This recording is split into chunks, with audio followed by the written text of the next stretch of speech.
The Zerathi sector was older than most recorded stars. Its worlds were linked by ancient gates, and its people believed strongly in order, tradition, and bloodlines. Every major species in the sector followed the same rule. Survival belonged to the strong, and strength was proven through lineage. Once every cycle, the sector held the convergence. It was not a festival. It was not a celebration. It was a decision point for the future. On the central station of Vierx Prime, delegates gathered from dozens of worlds. Massive beings with armored hides stood beside tall, elegant forms covered in glowing markings. Some floated, supported by gravity fields. Others walked on clawed feet that dented the metal floor. Humans were there too.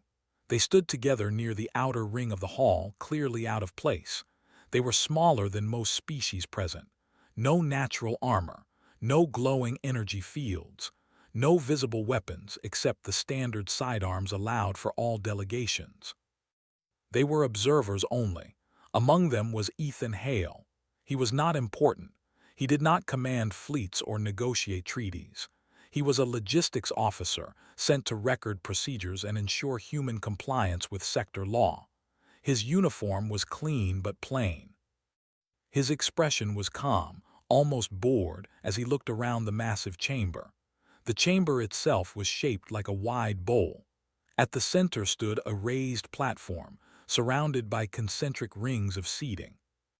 Above it all, light poured down from a false sky, shifting colors to reflect the mood of the council. Right now, the light was a deep ceremonial blue. Ethan adjusted the data pad in his hands and glanced at the translation feed.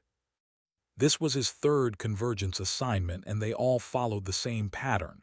Powerful candidates, loud speeches, ancient rules repeated again and again. Nothing ever changed, or so he thought. A low tone echoed through the chamber. The council had arrived. The Zerathi High Council took their places, towering figures with layered robes and metallic crests. Their voices, when they spoke, resonated through the floor and into the bones of everyone present. "The convergence is called," the lead counselor announced. "Candidates will be presented." One by one they appeared. Warriors bred for combat, their muscles thick and their eyes sharp. Scholars with enhanced neural crests. Nobles whose bloodlines were traced back thousands of cycles. Each was introduced with long records of achievement and genetic strength. The audience responded with respectful silence or muted approval. Then the tone shifted. "The final candidate," the counselor said, pausing, "Salith of House Varin." The lights softened. A smaller figure stepped onto the platform. She was young, very young by Zerathi standards. Her skin was pale silver, almost translucent under the lights. Her eyes were large and dark, reflecting more fear than confidence. She wore no armor, only a simple ceremonial wrap. Whispers spread instantly. Ethan frowned slightly. He tapped his pad, pulling up the profile. The data surprised him. Age, minimum eligible. Status, political candidate. Genetic strength, moderate. Risk assessment, high. She did not belong here. Salith stood alone on the platform, hands folded tightly in front of her. She did not look at the crowd. She stared straight ahead toward the council. The lead counselor spoke again. "Candidate Salith is recognized as the youngest eligible breeding candidate in recorded sector history." The whispers grew louder. Some were angry, others mocking. Ethan glanced at the other humans. A few were watching with mild interest. Most looked away. This was alien politics. It had nothing to do with them. Salith's voice when she spoke was soft but steady. "I acknowledge the convergence." The counselor nodded. "You may make your selection when ready." That caused more murmurs. Usually the youngest candidates delayed, asked for trials, or deferred choice. Salith did none of that. She lifted her head and looked directly at the human observer ring. Ethan felt it before he understood it, a strange pressure like a tension focusing. He shifted slightly, uncomfortable. Her eyes found him, not scanning, not hesitating, locked. The chamber went quiet. Ethan looked around, confused. Surely she was looking past him, but no one else stood in her line of sight. Then she spoke. "I choose the human," Salith said. For a heartbeat, nothing happened. Then the chamber exploded into noise. Shouts in a dozen languages overlapped. Council members rose from their seats. Security drones activated, hovering closer to the platform. Ethan froze. His pad slipped slightly in his hand. The translation feed confirmed it. No error, no mistranslation. "I choose the human," Salith repeated louder this time. "Ethan Hale of Earth." Every eye turned to him. Ethan's mouth went dry. He felt heat rush to his face. He looked at his commanding officer, who stared back in pure disbelief. "This must be a mistake," Ethan said quietly, though no one was listening. The lead counselor slammed a staff against the floor. The sound echoed like thunder. "Silence," the counselor commanded. The noise slowly died down. "You invoke a selection outside accepted norms," the counselor said, voice sharp. "Explain." Salith did not flinch. "The convergence allows choice based on future viability, not past dominance." "That clause applies within species compatibility," another counselor snapped. "Humans are not compatible." Salith turned slightly, facing the council fully now. "Compatibility is not the same as survival." Ethan swallowed. He had no idea what she was talking about. The council argued among themselves, voices rising and falling. Legal clauses were cited. Historical precedents were referenced. Most were against her. Finally, the lead counselor raised a hand. "Human Ethan Hale, step forward." Ethan hesitated. His officer nodded stiffly. He walked. Each step toward the platform felt unreal. He could feel the stares, some curious, many hostile. He climbed the steps and stood several meters from Salith. Up close, she looked even younger. Fragile. Her hands trembled slightly. "You understand the meaning of this choice?" the counselor asked him. Ethan cleared his throat. "Respectfully, no. I did not consent to be part of any selection." Murmurs again. The counselor looked at Salith. "You claim him as prize and partner. He has not agreed." Salith turned to Ethan for the first time. Her eyes were searching, almost pleading. "I will not force you," she said softly, "but I ask you to listen." Ethan looked into her eyes and saw fear there, not manipulation, not arrogance, just fear. "I'm listening," he said. She took a slow breath. "My people are dying, not quickly, quietly. Our strength is failing us. Our traditions keep us powerful, but they do not keep us alive." The council erupted again, but she continued. "I studied human history," Salith said. "Plagues, wars, collapses. You lost worlds and rebuilt them. You survived without natural weapons. You adapted." Ethan felt a strange tightening in his chest. "You are not strong because you dominate," she said. "You are strong because you endure." The chamber fell silent again. The lead counselor stared at her. "You would bind our future to an untested species." "I would bind our future to one that refuses to surrender," Salith replied. Ethan shook his head slightly. "This isn't fair," he said quietly. "To you or to me." She nodded. "I know." The council withdrew for deliberation. The lights dimmed to a waiting gray. Security drones hovered closer, their presence heavy. Ethan stood there, unsure where to look. "I'm sorry," Salith said after a moment. "I did not mean to place this burden on you alone." "Why me?" Ethan asked. She hesitated. "Because when the others looked at me, they saw a weak candidate. When you looked at me, you did not judge, you simply observed." Ethan blinked. "I was just doing my job." "That is exactly why," she said. The council returned. The lead counselor spoke with clear displeasure. "The choice is provisionally accepted, under observation. The human will undergo compatibility and resilience trials. Any failure voids the claim." Ethan's heart sank. "You will be housed under Zirathi protection," the counselor continued. "Any attempt to withdraw will be considered forfeiture." "So I'm a prisoner," Ethan said.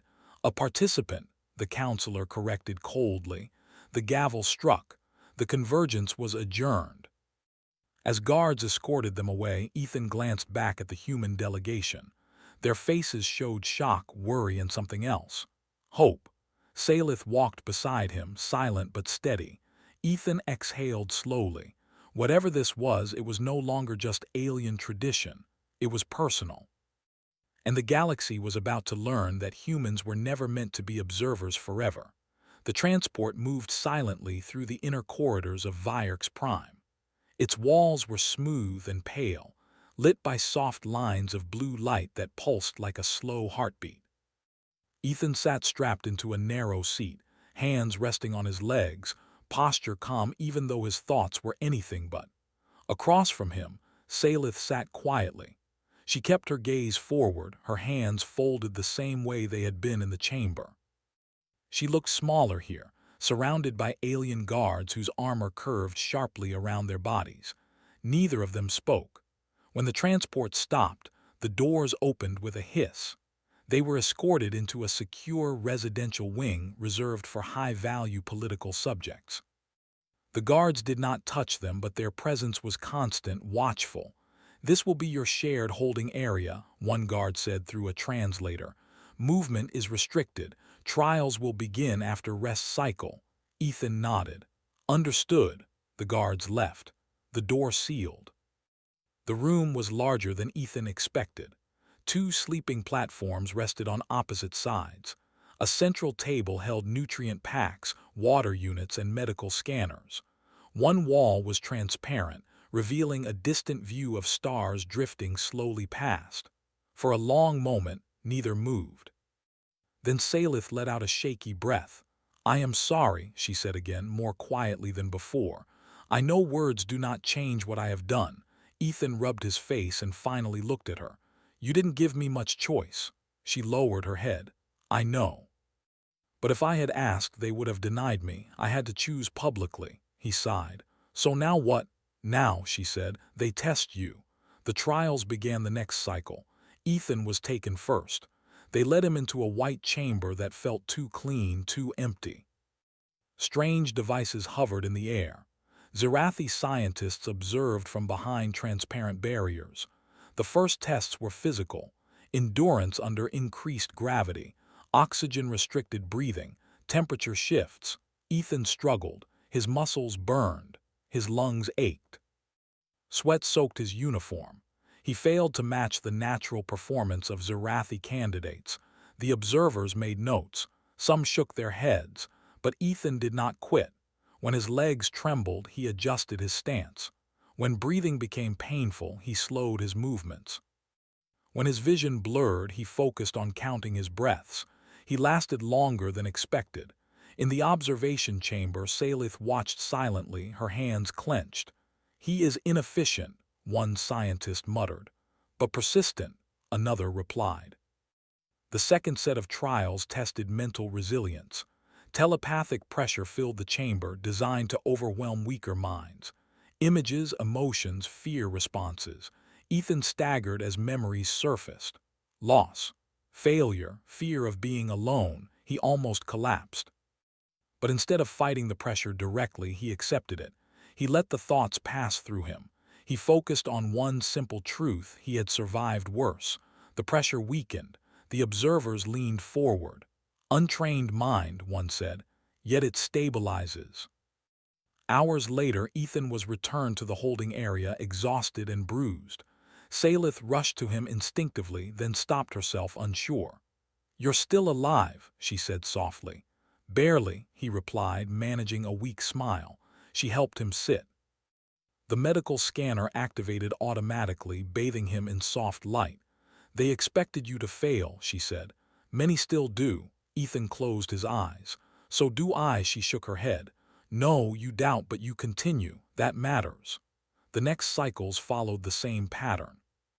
Ethan faced test after test. He failed some. He passed others barely. But every time he adapted. He learned. He adjusted. Word spread quietly through the station. The human did not break. Meanwhile, Salith faced her own trials. She was questioned by the council, challenged by nobles, accused of recklessness. Some openly suggested removing her claim by force. "She risks our lineage," one noble said. "For a weak outsider." Salith stood firm. "Weak does not mean worthless." Threats followed. Subtle at first, then more direct. One cycle as Ethan returned from testing, alarms sounded. Security lights flashed red. Ethan barely had time to react before a blast door slammed down between him and the holding area. He heard shouting, weapons charging. Instinct took over. He scanned the corridor. No guards, no drones, only a maintenance access panel half open. He forced it open and crawled inside. The passage was narrow, dark, and cold. He moved quickly, ignoring the pain in his body. He followed emergency lighting toward the residential wing. When he emerged, the door to their holding area was damaged. Smoke drifted out. "Salith," he shouted. No answer. He rushed inside. The room was scorched. One wall shattered. The viewing window was cracked. Salith lay on the floor, conscious but bleeding from a cut along her arm. Ethan dropped beside her. Hey, stay with me." "I knew," she whispered. "They would try." He tore a strip from his uniform and pressed it against the wound. "You're going to be fine." She looked at him. "You should run, they will blame you." He shook his head. "Not happening." Security finally arrived. Weapons raised, orders shouted. Ethan stood between them and Salith. "I'm not a threat," he said loudly, "but I won't move." The guards hesitated. Behind them, council members arrived, their expressions dark. "This proves the failure of your choice," one counselor said. "Chaos follows weakness." Ethan looked at them, anger burning through his exhaustion. "No, this proves your fear of change." The words echoed. The counselors stared. Salith struggled to sit up. "The attack came from within," she said, "from those who claim to protect tradition." Silence followed. Investigations began. Evidence surfaced. A powerful house had authorized the attack. The trial was suspended. Ethan was no longer just a test subject.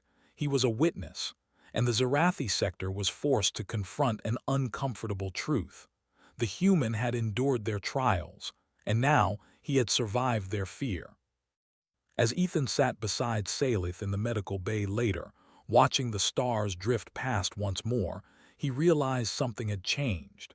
He was no longer just her prize. He was part of the future she was fighting for. The station did not feel the same after the attack. Corridors that once felt calm now carried tension. Security patrols doubled. Council members moved with guarded steps. Whispers followed Ethan wherever he went. He noticed it first in the way guards looked at him, not with contempt anymore, but with caution. Some even with respect. Ethan sat beside Salith in the medical recovery room. Her arm was wrapped in a smooth silver bandage that slowly adjusted itself as it healed. She was awake now, stronger than before, her eyes clearer. "You should have left," she said quietly. He shook his head. "I'm tired of people telling me what I should do." She studied his face. "You're afraid." "Yeah," he admitted, "but I'm still here." That made her smile. The council summoned them both the next cycle. This time the chamber was smaller, no spectators. Only the High Council, a few neutral observers, and heavy security. The false sky above was a neutral white, stripped of ceremony. The lead counselor spoke first. "The investigation confirms an internal conspiracy. House Krelth acted without full council approval." Salith lifted her chin. "And the punishment? The House has been stripped of influence," the counselor said. "Their candidate removed."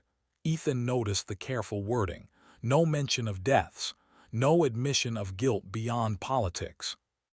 "This does not change the convergence," another counselor added. "The process must conclude."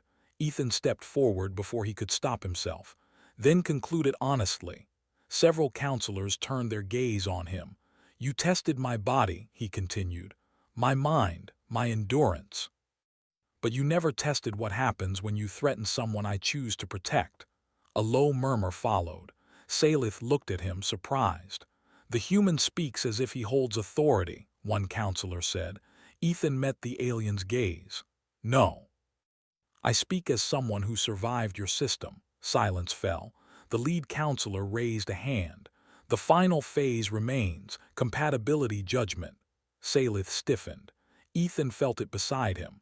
This judgment will determine whether the bond is viable, the counselor continued.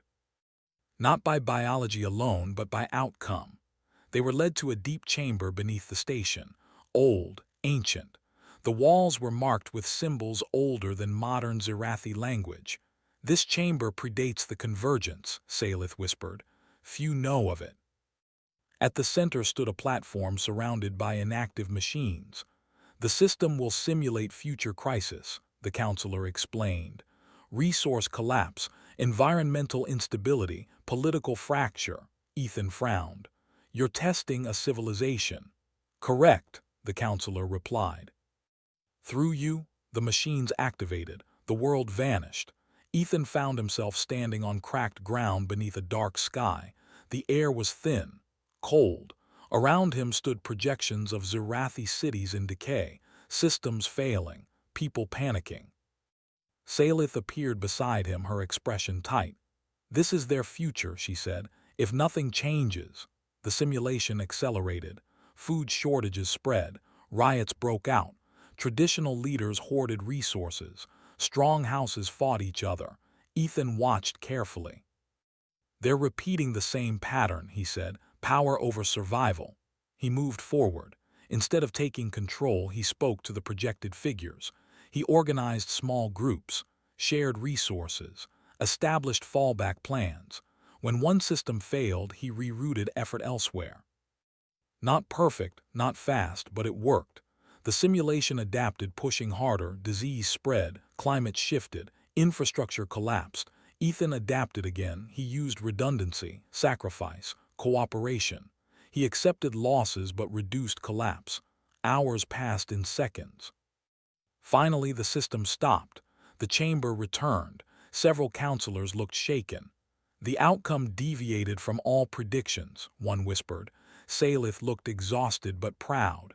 He didn't save everything, another counselor said slowly, but the civilization endured. The lead counselor stood. The judgment is complete. Everyone waited. The bond is accepted. The words echoed. Salith closed her eyes, relief washing over her. Ethan exhaled, tension leaving his body all at once. But the counselor was not finished. This outcome changes more than one bond, he said. It changes how we measure strength. Weeks passed. The convergence officially concluded. Salith was recognized not as a fragile candidate but as a visionary leader. Ethan was no longer labeled a prize. He was named a partner. Humanity's status in the sector shifted quietly but permanently. Humans were invited to advisory roles, their history studied, their methods analyzed. Ethan remained by Salith's side, not because of obligation, but because he chose to stay. One evening they stood by the viewing window again, stars drifting past. I was afraid, Salith said, that you would resent me. He considered that. I did at first. And now I think the galaxy needed a shock. She smiled softly. You became that shock. Ethan looked out at the stars. No, we did. Far beyond Vierk's prime, messages spread. The Scifi sector had changed its rules, not because a human was the strongest, but because, when tested, humanity refused to break. And the galaxy would never look at humans the same way again.